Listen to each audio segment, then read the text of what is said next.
Mga boss, may masamang balita. Ano na naman yan? Tatalo na naman yung team mo. Dito ako sa basketball, boss, at wala nang pag-asa manalo yung team ko. Kaya po siya, tungkol saan naman yan? Kay Princess. Ha? Teka, ano nangyari kay Princess? Oo nga.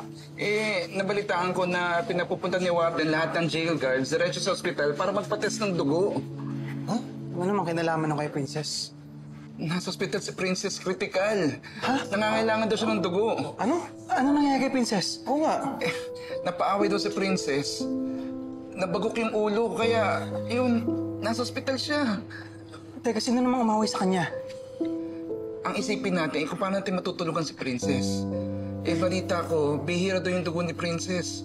Kaya hanggang ngayon, naghanap ng posibleng kamats niya. Bakit hindi tayo magpa-test?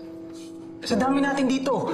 Sigurado may isa siyang kamats dito. Teka, Xavier, sandali lang. Hindi ganun kadali na basta lang tayo magpapahatid sa ospital at magbigay ng dugo. Kuya Benor, si Princess to. Bakit hindi natin subukan? Tulungan po natin yung taong walang sawa kung tumulong sa ating lahat. Tama. Boss? Boss, pwede ko ba makausap si Warden? Sabihin mo may hilingin lang kami sa kanya.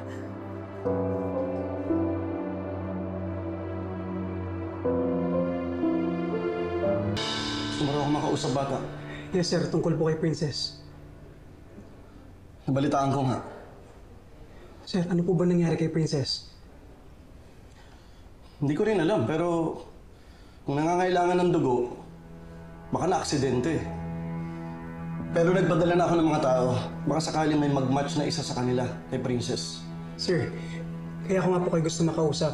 Baka pwede po kami magbigay ng dugo. Sir, madami po kami dito na may concern kay Princess. At sa dami namin dito, malamang isa po sa amin kamats niya. Ben, di mo nasabi dito na imposible yung gusto niya mangyari? Nasabihan ko na po, Warden. Kaya lang. Pilit eh. Sir, ito lang po sa akin, sir. Si Princess po ito na parang anak-anakan na po ng lahat na nakakulong dito. Kaya ngayon nangangailangan po siya ng tulong.